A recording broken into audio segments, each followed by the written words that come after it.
हो गया.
लग रहा है.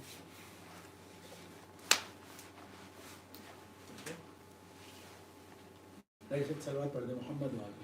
अल्लाहुम्मा सल्ली अला मुहम्मद व आले Muhammad.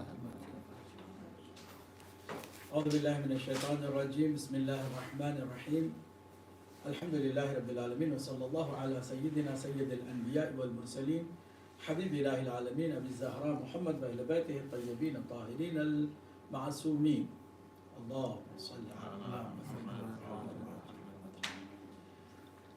أما بعد بسم الله الرحمن الرحيم الحمد لله رب العالمين. Brothers and sisters, as you know that we have started the tafsir of Surah Al-Fatiha, the most important and useful surah of the Holy Quran. It is the first chapter which has all the beauties of the Quran itself. In this surah, all knowledge of Holy Quran is being set up. So this surah has 7 verses revealed in Makkah as well as in Medina. We have discussed last week about this, and then we go for the names and titles of this surah. There are 9 titles, we have discussed on them. Fatihatul Kitab, the opening of the book. Ummul Kitab, the basis of the book. Asasul Quran, the foundation of Quran. Sab'ul Mathani, the surah which has 7 verses and revealed twice. Once in Medina, and the other one is in Makkah.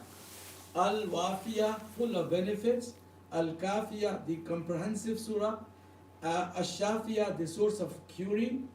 As-Salat, the supplication. As we know that without this surah you can't even pray your salat. And the 9th name of this surah is Al-Hamd, the praising one. Okay, the important point is when we name Fatihatul Kitab, itself indicates that the Quran was already compiled in the Holy Prophet's time.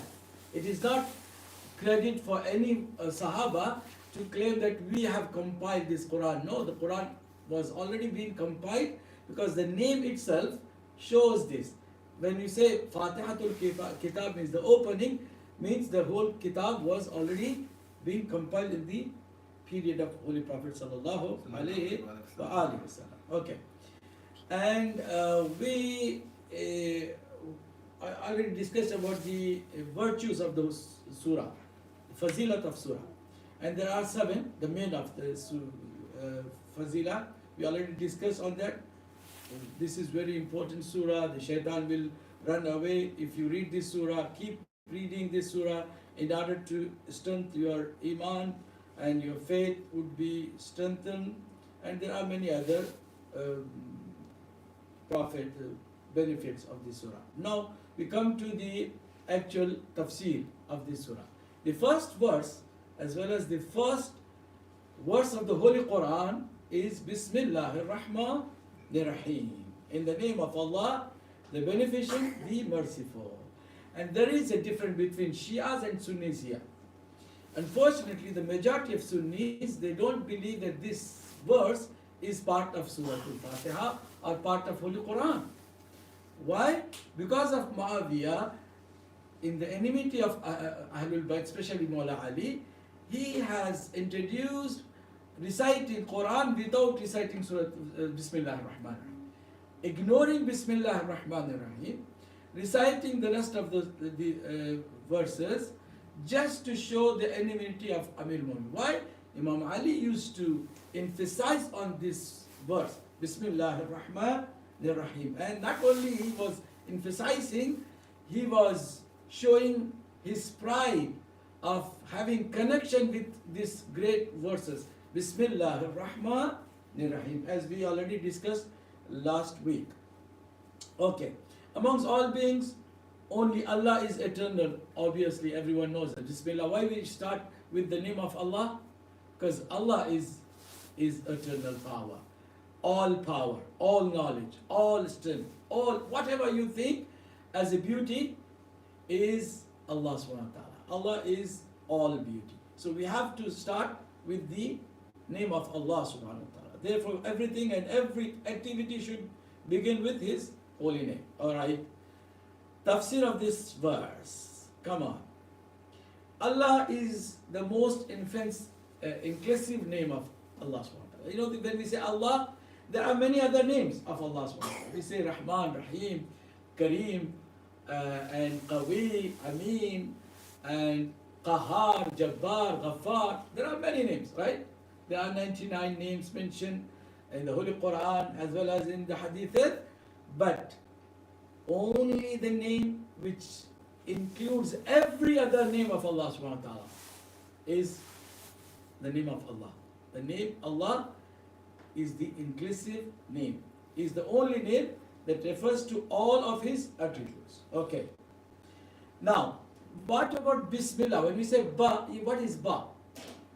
Ba is used for isti'ana. The letter Ba is used for isti'ana. Isti'ana means seeking help. Right? So we always seek help. Why? Because we are so dependent. We are completely needful people. We need all the time. So if we are needful, we need help. So who is the best helper? Obviously Allah. So that's why this Ba is for isti'ana, means seeking help. So if you do the proper translation of Bismillah, we say in the name of Allah. But actually, translation should be with the help of Allah. हम उर्दू में इसको कहते हैं सहारा अल्लाह के नाम, यानी कि शुरू करता हूँ अल्लाह के नाम. वो तो आम तौर से कहते हैं शुरू करता हूँ अल्लाह के नाम का. But that is not the true meaning of Bismillah. Bismillah means मैं सहारा लेता हूँ अल्लाह के नाम का. I seek help with the name of Allah subhanahu wa ta'ala. So if you say in the name of Allah, it means with the help of Allah subhanahu wa ta'ala. Got the point? Very good point. Okay, the second one is when you say Ba and then Ism, right? Ism, what word is this Ism? Ism is phrase in Bismillah. Bism, Ba and Ism. Actually, Ism is an Arabic word coming from the root word of Sumu. Sumu means with the meaning of highlighting something or evaluation of something, right? So why we put name for the children when they get birth? When they were born, we put the name. Why? Because we want to differentiate this person with others, right? So actually we are evaluating that person. So that's why here is means the name. Alright? And as we know that the Allah is the best name for Allah subhanahu wa ta'ala. Alright. Allah's general and specific mercy. we have discussed last week as well. There are two other names associating with Allah in this great ayah. The ayah of Bismillah. Come on. Ar-Rahman Ar-Rahim means Allah is the greatest name, the all-inclusive name, and the other two names, Ar-Rahman and then Ar-Rahim. In Bismillah Ar-Rahman Ar-Rahim, we mention three names. Allah, the greatest name, all-inclusive name. Number two, Ar-Rahman, and number three, Rahim. So these two names, Rahman and Rahim, we have discussed before. Ar-Rahman and Ar-Rahim are adjectives, both taken from the root word of Ar-Rahma. Rahma means, come on, mercy. Mercy. Yes, Rahma, Rahmat, mercy. Ar-Rahman refers to the general mercy of Allah which is bestowed upon all creatures, including the enemies, infidels, atheists, the enemies of Allah, right? Those who curse Allah, right? But still, whatever they got is from the Allah subhanahu wa ta'ala's mercy. In this world, Allah's mercy is for all, even to the enemies, infidels, kafirin, mushrikeen, even animals, whatever you see as a mercy of Allah subhanahu wa ta'ala. That is Rahman. So in Arabic phrase, we say Rahman is the specific name of Allah. No one can put or use for anyone except Allah. You can't put your name as Rahman. Can you? No. It has to be something assisting with Ar-Rahman, like Abdul Rahman, or Khalilur Rahman, the friend of Rahman, or the servant of Rahman, right? Without associating any other word, you cannot put the name Allah to anyone. Why? Because the only Allah can show the mercy to even the enemies. Okay? So no one has this great attribute. So the Rahman is Ismul Khas. Ismul Khas means the specific name of Allah. But the meaning in the mercy is for all. The mercy is for all. Ismul Khas, Sifatul Am. Sifat means the attribute. This attribute of mercy is for all. But the name Allah is specifically for Allah. Okay. What about Rahman? Rahim refers to the specific mercy bestowed upon believers only. Rahim is only for mu'mineen. So we have to be proud of being mu'min because we have all shares of mercy of Allah. In Rahman, we are sharing mercy of Allah with all other creatures, right? And even Rahim is only for us as a mu'min. Okay? Now, the question was, is this verse a part of each surah? The Sunni says no, but Shia says yes, it is part.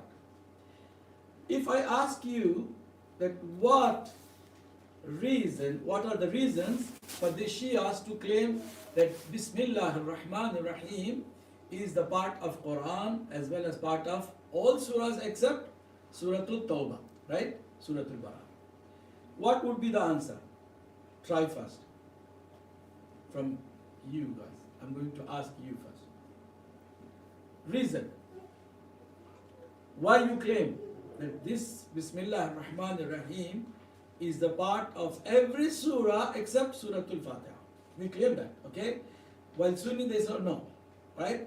Forget about them. Just focus on what we believe. So why we believe that Bismillah ar-Rahman ar-Rahim is the words, part of the Suratul Fatiha as well as part of all other surahs except Suratul Tawbah or Suratul Bara. What would be the reason or what would be the proof? Yes? Best ayat. Sorry? Is it the best verse? Yeah, obviously, best word. They can say that the Holy Prophet can add something because it is best word. Being best word is not sufficient reason to be the part of the Holy Quran. Yes? Quran means exactly revealed to Holy Prophet from Allah subhanahu wa ta'ala, right? So when we say Quran, part of Quran, it has to be proven that it is part of Holy Quran.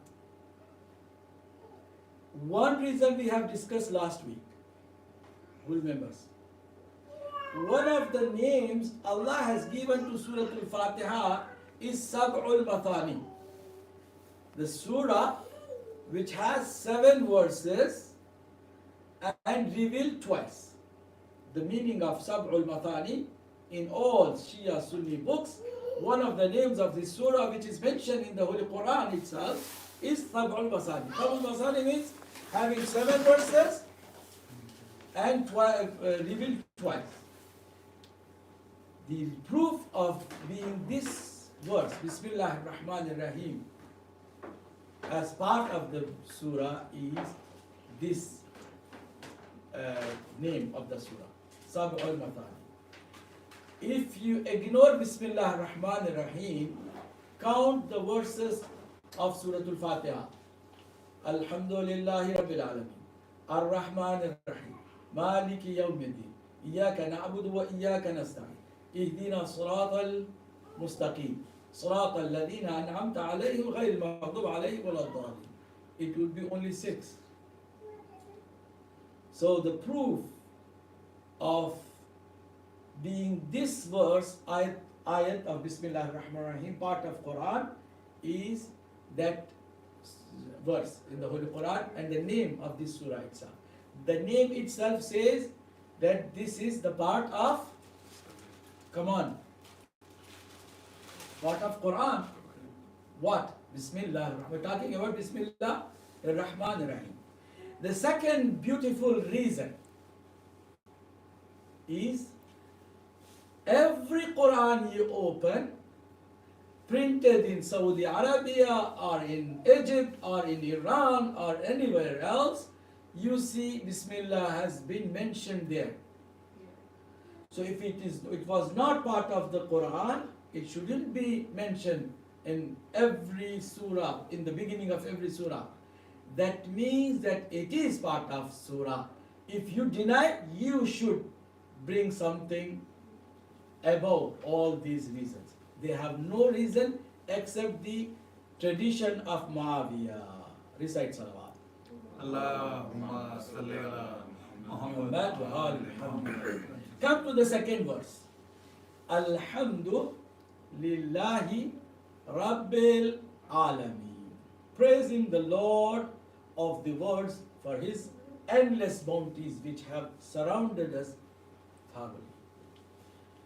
When we say Alhamdu, means all praise is dedicated to Allah subhanahu wa ta'ala. When we say all praise, if I praise you, your beauty, your beautiful voice, your face, your talent, your ability, your car, your house, we praise all the time, yeah? We praise the beauties existing in everywhere. We sometimes praise the flower, right? But we have to remember that all praise is dedicated to Allah. What does it mean? I we praise to all people. The answer is simple. That every beauty which is being praisable is created by Allah subhanahu wa ta'ala. So it returns back to Him. Yeah? If you say, he is a good man, having good face, you're praising him, but all is being given to him by, come on, by Allah subhanahu wa ta'ala. Just mention Allah's name, you get more sawab, right? Allah subhanahu wa ta'ala is actually creator of all beauties which requires praising, right? So that's why we say Alhamdulillah, means all praise is belongs to Allah subhanahu wa ta'ala. Lillah. Lillah means for Allah subhanahu wa ta'ala. Rabbil Alameen. The other attribute of Allah, other name of Allah is Rabb now. Alright? Now, what is the meaning of hamd? When we say Alhamdu, hamd. There are two words in Arabic for praising.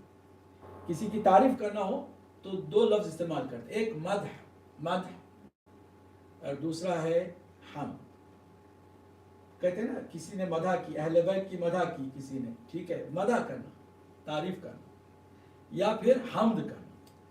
दो लफ्ज हैं मगर दोनों के अलग अलग माने हैं. मदह के क्या माने हैं?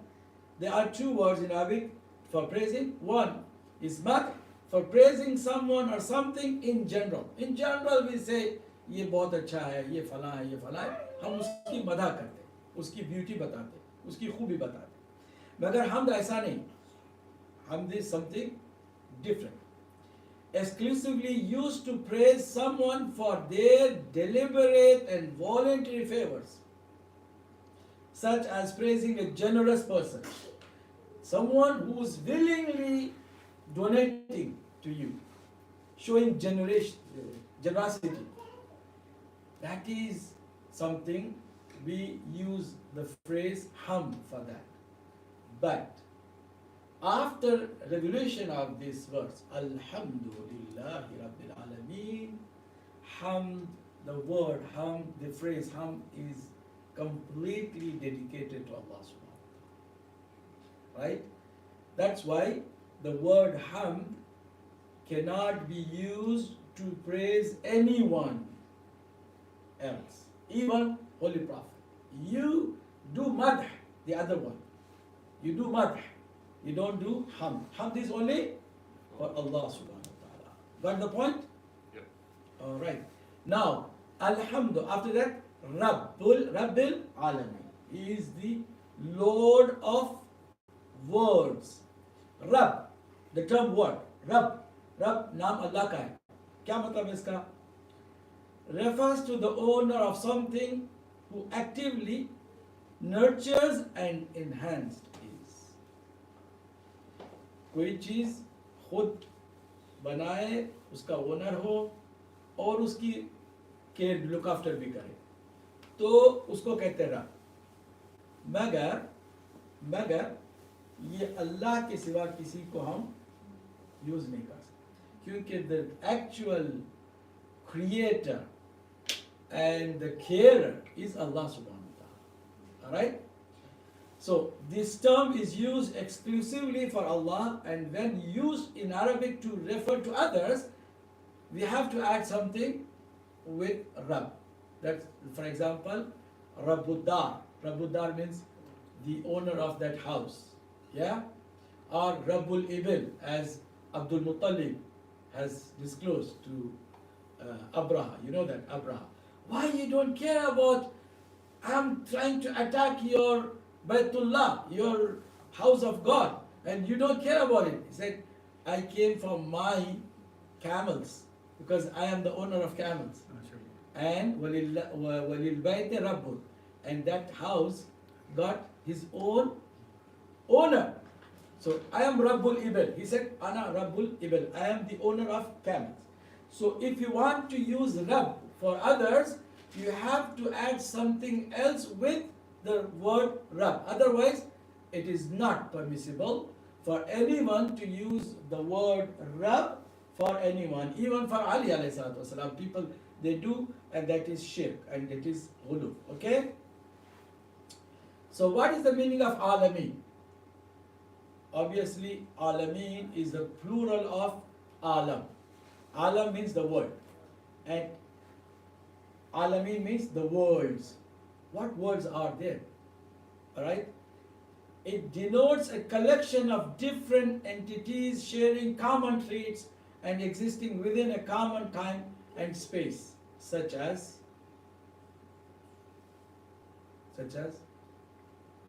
can put an example? We say the world of science. We say this, okay? The world of knowledge, the world of For example, ignorance.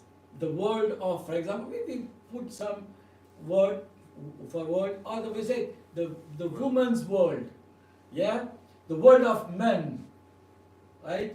Or we say, even in English we say sometimes, in which world you are really living in. You're in ignorance or in the world of knowledge and science and technology. So whatever it is, Allah is the Rabb of all worlds. Rabb of all worlds. And it refers to the universe. When you say universe, the whole galaxies and all the world is inclusive here. Now,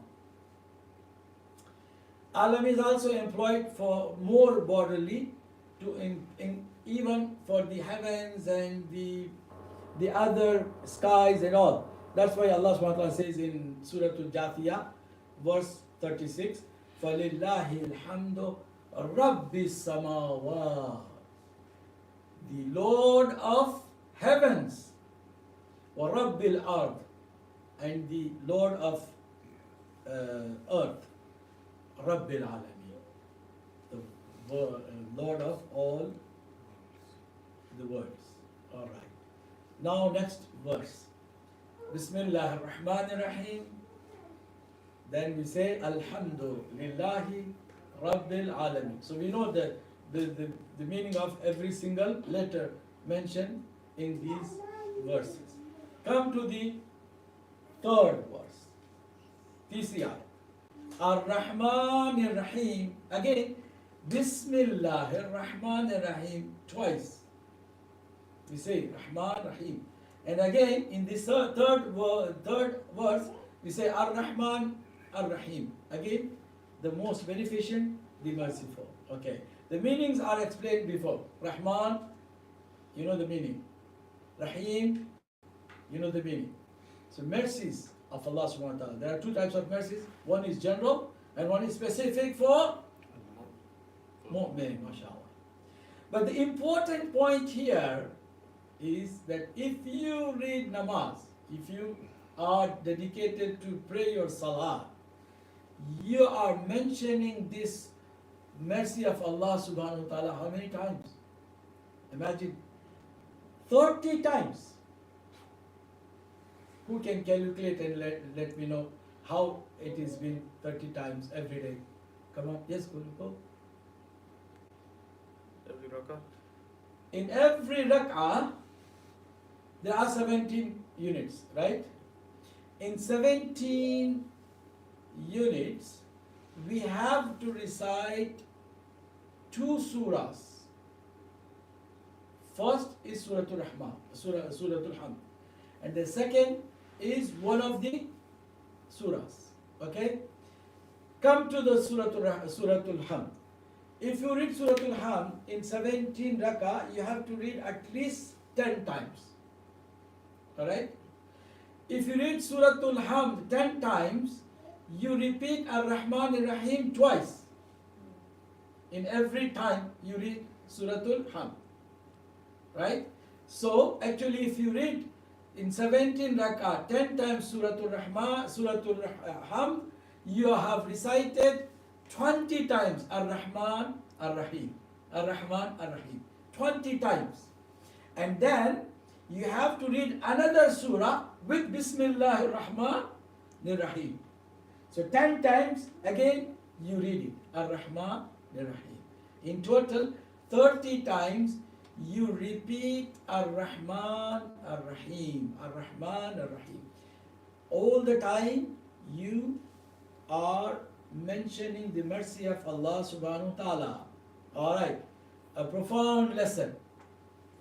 What is it? Yeah. Understood? Yep. We have to adopt this attribute of mercy within ourselves. When we always remember Allah 30 times with this mercy, the attribute of mercy, at least we have to demonstrate it in ourselves, in our society, to our parents, to our brothers, to our sisters, to our neighbors, to our relatives, to our other colleagues, human beings. We have to show mercy because this is, Allah has taught how to praise Allah subhanahu wa ta'ala, and mentioning His mercy in 30 times a day, you have to also act accordingly. Right? Okay, the fourth verse. Maliki, come on. Yawmiddin. I want to listen from you as well. Can you read it for me? The fourth verse, fourth ayah. Maliki Yawmiddin. Maliki Yawmiddin means master of the day of retribution. Deen here, Malik means owner. The one who owns a property called Malik. Alright? Yawm means the day. Ad-Deen, Deen means in Arabic retribution. What is it? In Urdu we say jaza. Yawm jaza, रोज़े जज़ा. क़यामत के दिन को हम क्या कहते हैं? यौमुद्दीन. यौमुद्दीन मतलब यौम जज़ा. जज़ा का मतलब the reward day, where you get the reward of your deeds, right? Either in negative form of having very strong azab of Allah subhanahu wa ta'ala, going to hell, or having the positive form of reward, which is known as paradise, right? So the day of judgment is known as day of reward. That's why the translation is the day of retribution. Okay? Okay, focusing on the day of judgment here, why Allah, when Allah is Rabbul Alameen, the Lord of worlds, obviously He is Lord as well as Malik. Doesn't He? He does own the whole world. So why when you read Suratul Ham, Suratul Fatiha, why you see Allah is not mentioning as Rabbul Alameen, Maliki Alameen, the owner of everything, everyone?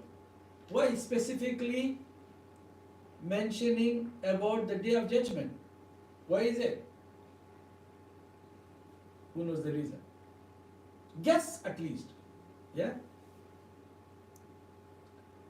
कोई?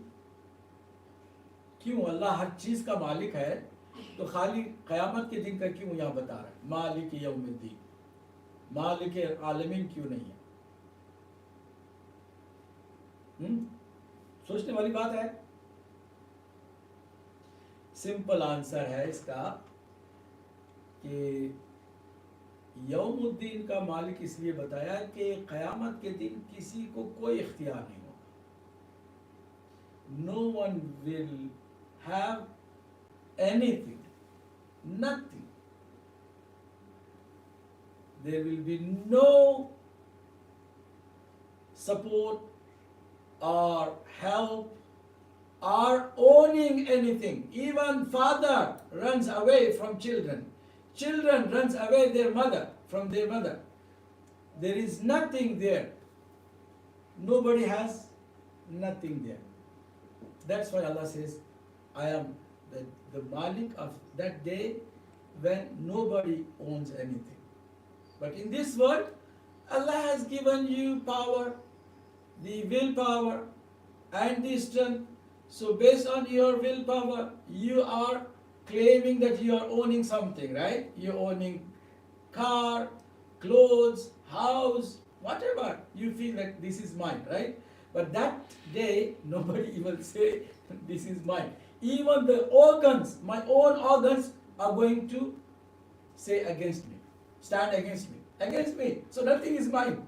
Even my tongue is not mine. My hands are not mine. My mind is not mine, right? Everything is taken off. So that's why Allah is mentioning here to have the belief in the day of judgment, where nobody has no ownership, zero ownership. Alright? So that's why here Allah subhanahu wa ta'ala mentioned Maliki Yawmiddin. Got the point? If you have a question, just raise your hand and ask without hesitation. Alright? We got another place where Yawmuddin is focused, right? In Suratul Infitar, verse 17 and 19. Look, وَمَا أَدْرَاكَ مَا يَوْمُ and what will show you what is the day of retribution. ثُمَّ مَا أَدْرَاكَ مَا يَوْمُ Again, what will show is putting in for importance, insisting to understand the importance of Yawmuddin. Will show you what the day of retribution is. Yawma, that is the definition of Yawmuddin. Yawma la tamliku nafsun li nafsin shay'an wal amru yawma adhin lillah. It is a day when no soul will be of any avail to another soul, and all command that day will belong to Allah subhanahu. As I said, even my body is not going to support me or assist me or listen to me. No. Every part of my body is going to be under the commandment of Allah subhanahu. Alright? So, now the other verse is here from Surah Al-Mu'min, verse 16. يَوْمَ هُمْ بَارِزُونَ لَا يَخْفَى عَلَى اللَّهِ مِنْهُمْ شَيْءٌ لِمَنِ الْمُلْكُ الْيَوْمِ لِلَّهِ الْوَاحِدِ الْقَهَّارِ. The day when people will emerge from their graves, nothing about them will be hidden from Allah. To whom does the absolute domination belong today? To Allah, the one, the all paramount. Now, come to the next verse. إِيَّاكَ نَعْبُدُ وَإِيَّاكَ نَسْتَعِينُ. You alone do we worship, and of you only do we seek help. That is the most important as well as controversial verse of the Holy Quran. The first part is agreed. Iyaka na'budu. Every single Muslim believes that only Allah has right to be worshipped, right? No one has such status. La na'budu illa iyyah. We don't worship except Allah, right? Every Muslim is agreed. But the second part, وَإِيَّاكَ نَسْتَعِينُ, and you only do we seek help. Here, the controversial is that the Wahhabis and Salafis, they say, based on this verse, you cannot say, Ya Rasulullah, Madad, help me. You can't say, Ya Ali, Madad, O Ali, Madad, help me. You can't say, Ya Hussein. You can't say, Ya Mahdi. It's all shirk. Why? Because you already say, Iyaka na'budu wa iyaka, come on, nasta'een. But we say that worship is completely dedicated to Allah subhanahu wa ta'ala. You should not worship other than Allah subhanahu wa ta'ala. Alright? But seeking help is having some explanation about it. Because in our day-to-day life, every second we are needful to get support. All support is coming from Allah subhanahu wa ta'ala. That is for sure. That is Iman. That is for the faith of all human beings, for the Muslims, is that the support is coming from only Allah subhanahu wa ta'ala. But there are sources. From those sources, you receive the help of Allah subhanahu wa ta'ala. Allah never helps directly. We worship directly Allah subhanahu wa ta'ala, there is no problem with that. But having His help, seeking His help, has many means and many sources. The important point is that you should believe that the source, whatever could be, but the main provider of help is Allah subhanahu wa ta'ala. The main important point to understand is that the help is not coming from anywhere but from Allah subhanahu wa ta'ala. But sources can be different. For example, for your having life, healthy life, you need your food, right? Food, Allah never send you directly to your mouth, right? The farmers, they have to work hard to generate wheat or rice or fruit for you. The all other people, they should work to send it to you. You are going to shop, you buy it, you cook it, and then you eat it. Cooking is not sometimes your job. Your mother is doing it, right? So all these sources are involved in having your food. These sources called wasila. Called what? Wasila. So you can't say, okay, I seek only help from Allah subhanahu wa ta'ala. Mother, mom, I don't want to take food from you. I want to have only help from Allah subhanahu wa ta'ala. Okay, you just sit it down and you get hungry and then you die. By having this mentality, that mentality is unfortunately, the Salafis and Wahhabis got this mentality. They say, no, even help is only from Allah subhanahu wa ta'ala. Don't ask help. While if you stuck in the roadway, what you should do? You ring someone to come and assist you. That ring is not shirk. Ringing someone to ask help, you are seeking help, right? But you say, no, iyyaka na'budu wa iyyaka nasta'in. No, I don't want to get any help from anyone. So you stuck there. You freeze now. You're in big trouble. So Allah, when we say iyyaka nasta'in, means obviously we believe that the main source is Allah subhanahu wa ta'ala. Allah is helping, but through different wasilas. So we believe in wasila while they don't believe in, wasila. So when we say you don't ask for help except from Allah, that's true. We ask only help from Allah, but He has mentioned the wasilas. وَابْتَغُوا إِلَيْهِ الْوَسِيلَةِ. Come to me through wasila. So that wasila has been already defined to us. The people of God, coming from God, having power from God, having knowledge from God, are supporting you, are assisting you. That's absolutely acceptable, not only acceptable, it is, in practice, it is the way, only way. Without wasila, we can't move on, okay? Alright, the tone is now changed, called iltifat. So far, when we read the Surah Al-Hamd, we used to praise Allah indirectly, saying, Bismillahir Rahmanir Rahim, with the help of Allah, the Rahman, the Rahim.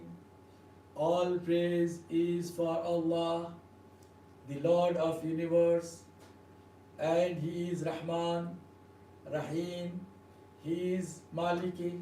Come on. Yawmiddin. Now, suddenly you change your tone. Directly say, Oh Allah.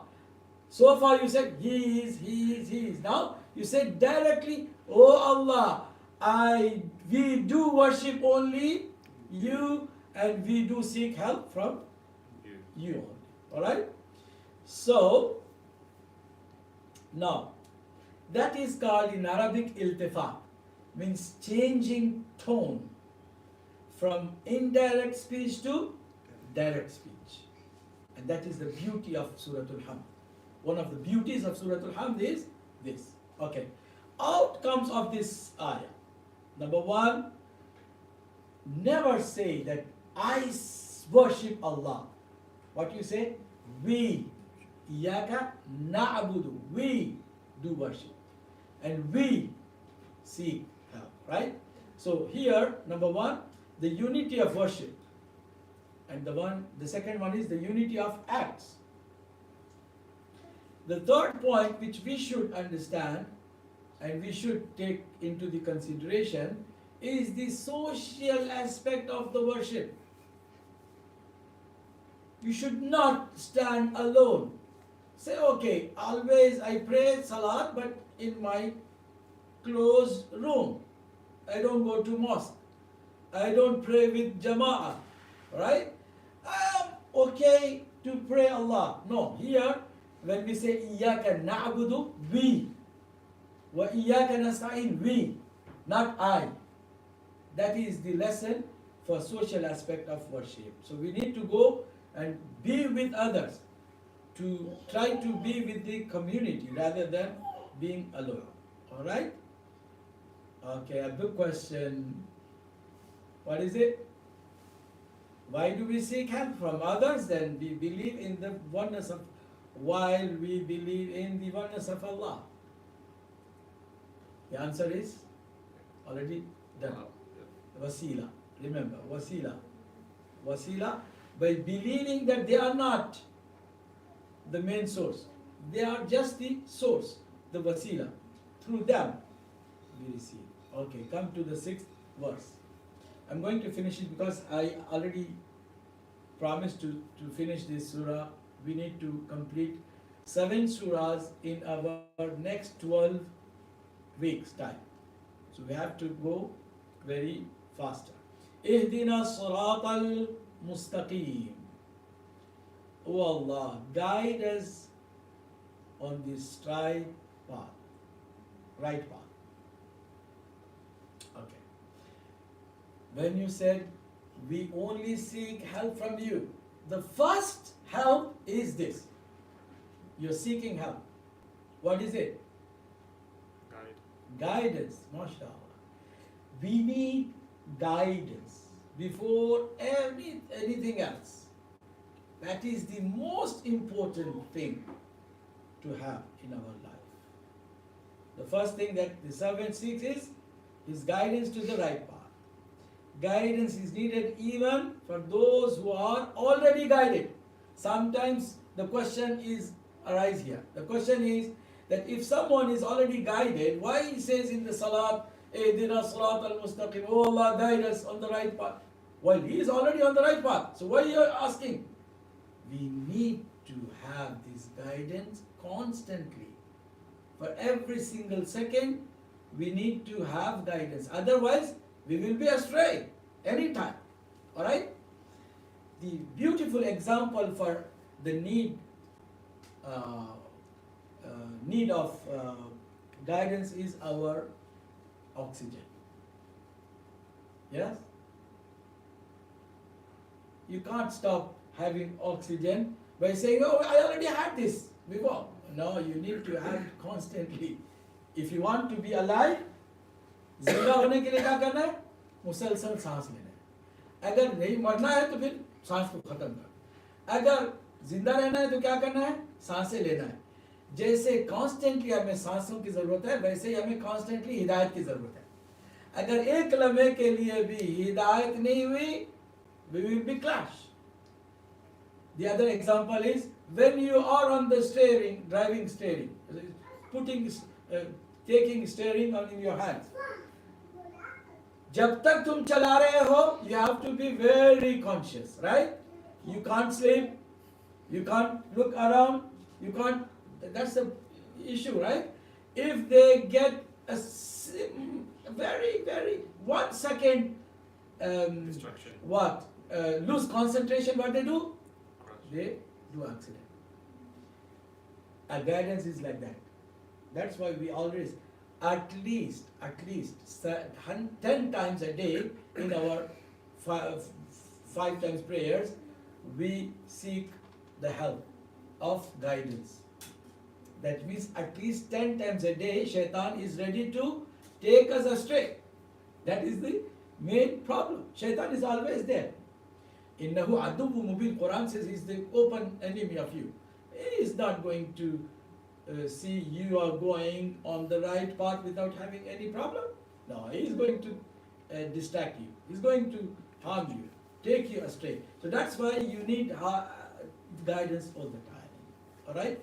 The verse which endorses this tafsir or argument is this: Surah Muhammad, verse 17. وَالَّذِينَ اهْتَدَوْا زَادَهُمْ هُدًى وَآتَيْنَاهُمْ تَقْوَاهُمْ. But to those who receive guidance, he increases the light of guidance. Means already we are all guided people. But we should not say, okay, we are already guided people, we don't need guidance any furthermore. No, we need it constantly. Okay? Go to the second question. What is the straight path? Surat al-Mustaqim. What is it?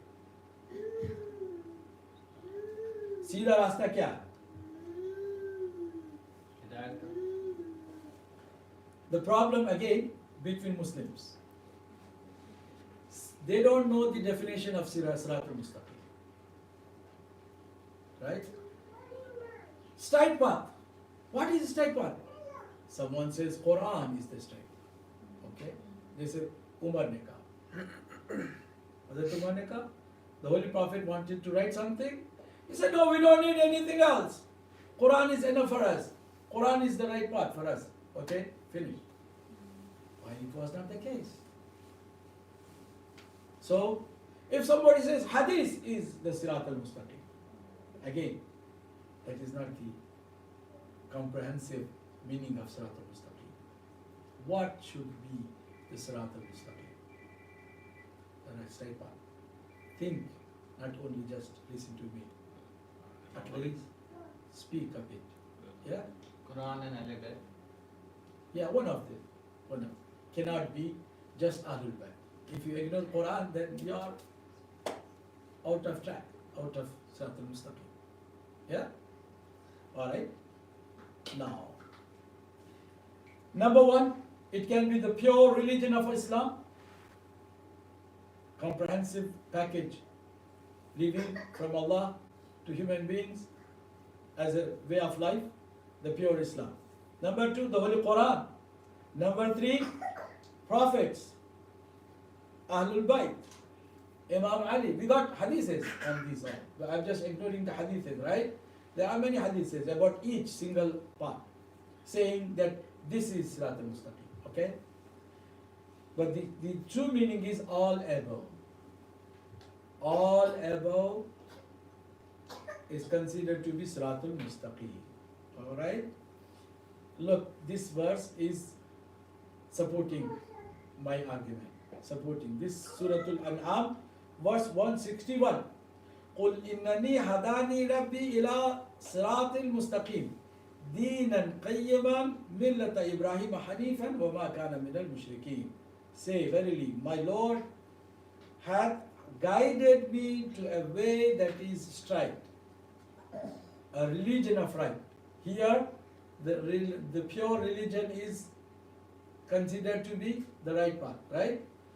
But this is not just the case. There are other verses, other hadiths claiming the other parts which we already mentioned. So in general, if you were asked that what is Sirat al-Mustaqim, don't say just Quran, don't say just the religion, don't say just Quran, don't say Ahlul Bayt, say all of them.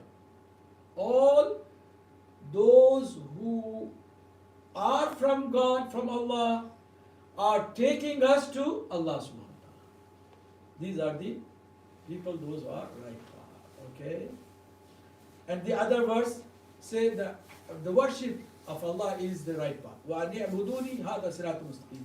And worshiping for that, this is the straight path. Okay? Surah Yasin, verse 61. Alright, I leave it for you for to next week. Was very important verse. The last verse was very important. If you are okay to bear with me another 10 minutes, I can finish it up today. Is it okay? Yeah? Yeah, bismillah. That is okay? Alright. The right path. You got the guidance to the right path. And what is right path? The definition of right path is mentioned in 7th verse, the last verse of this surah. صراط الذين أنعمت عليهم. Deliberately have put 3 different colors in that. Alright, see the colors? There are 3 types of people to recognize the Sirat al-Mustaqim. The right path should be defined with these 3 different types of people. Number 1, people, those who bestow of favors of Allah subhanahu wa ta'ala. Very beloved people. And that people, their way is always right path. Their path is always right. The other group is called Maghdub alayhim. Those who deserve of adab and ghadab of Allah subhanahu wa ta'ala. And then third one is the misguided people. Dhalli. Okay? The path of those whom you have bestowed the bounties. These people are actually the righteous one, and this path is the righteous path. Not the path of those inflicted with your wrath. Wrath means azab, right? Nor of those gone astray. That is just the translation. But I have put the colors, 3 different colors, to show there are 3 types of people. Okay. Who are those upon whom Allah has bestowed His bounties? If you ask Sunnis, they say Sahaba, Sahaba. Yeah? They claim that. While the Sahaba are just like us, they are the first audience of the Quran and first audience of the Holy Prophet. The first nation of the Holy Prophet. Alright? So, they claim, all of them, they were always guided people. That is not the case. So who are those upon whom Allah has bestowed His bounties? Come to Surah An-Nisa, verse 69. Allah has mentioned the categories of those who bestowed of His bounties. وَمَنْ يُطِعِ اللَّهَ وَالرَّسُولِ. Those who follow Allah and His Prophet, they will be with the people of bestowed one, guided one. Who are they?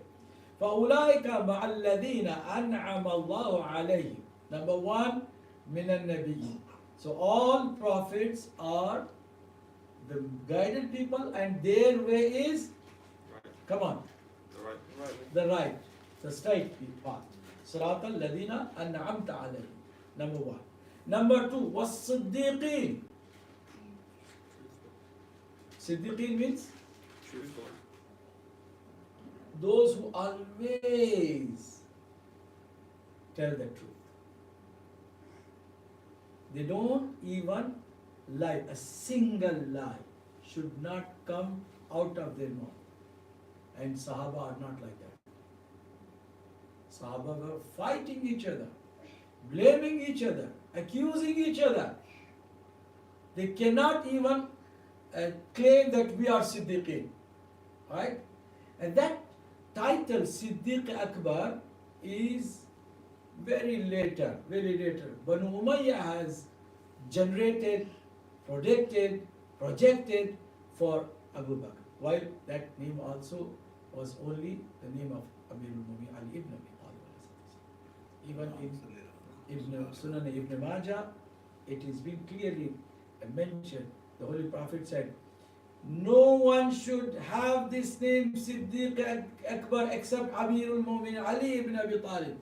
If someone claims that he is Siddiq Akbar, he is a liar. The Holy Prophet says, he is a liar. Alright? So Siddiqeen are those who always tell the truth. They never ever tell the lie. So you found all Sunnis, Wahhabis, Deobandis, Shias, everyone believe that the Ahlul Bayt are 100% Siddiqeen. If they are not, no one can even claim. Because they were infallible people. They were so pious people. Everyone, even the killer, he was believing that these people are the truthful people. Okay? Wash-shuhada. Again, you see, except Imam Zaman, all our Imams are martyrs. Shuhada. Was-salihin. The fourth one. Those who are good doers. Always they do good. Yes? وَحَسُنَ أُولَٰئِكَ رَفِيقًا. These are the best people for the companion, as a companions. Alright. Who are the last two groups in the verse, in this verse? One is مَغْضُوبَ عَلَيْهِمْ. The second one is ضَالِّينَ. Yeah? مَغْضُوبَ عَلَيْهِمْ. Those inflicted with his wrath. Their path is not the right path. Who are they? Quran mentioned this in Surah Ash-Shura, verse 16. وَالَّذِينَ يُحَاجُّونَ فِي اللَّهِ مِنْ بَعْدِ مَا اسْتُجِيبَ لَهُ حُجَّتُهُمْ دَاحِضَةٌ عِنْدَ رَبِّهِمْ وَعَلَيْهِمْ غَضَبٌ وَلَهُمْ عَذَابٌ شَدِيدٌ. Those who dispute concerning Allah after He has been accepted. These people are the people where they got ghadab and the wrath of Allah subhanahu wa ta'ala. Alright? And these are the people, definitely for them will be terrible punishment. And from this verse, we understand the enemies of Ahlul Bayt. Enemies of Ahlul Bayt. Enemies of Holy Prophet. They are all maghdub alayhim. Right? So their path shouldn't be the right one. Cannot be right. The second group, ad-dali, those gone astray, obviously. And Imam Sadiq says, the misguided ones are the doubters, those who are always in doubt. They don't have solid faith. Their faith is always shaky, right? And those who do not recognize their Imam of the time. Holy Prophet also said, Allah wa man mata wa lam ya'rif imam zamanihi mata mitatan jahiliyyah. Those who don't recognize their Imam of the time will be die as ignorant. No, here dalin means people are astray. Alright. It is also possible that those who go astray refers to people who are misguided but do not insist on misleading others. Sometimes a person who is misguided, right? Some hadith says the Christians, they misguided but they don't insist you to mislead you or take you from your religion out. Whereas those who have earned God's wrath are those who are both misguided and misguiding others.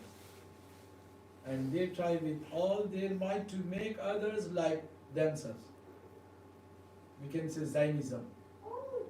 In today's example, Zionists are this kind of people. Maghdub alayhi. Alright? Finish it up. وَآخِرُ دَعْوَاهُمْ أَنِ الْحَمْدُ لِلَّهِ رَبِّ الْعَالَمِينَ. The other verse from Surah Yunus says that not for the beginning, when you start something, it has to praise Allah subhanahu wa ta'ala. Praising from the beginning to the end. To end of this surah's tafsir, we praise Allah subhanahu wa ta'ala by mentioning this verse of Surah Yunus, verse 10.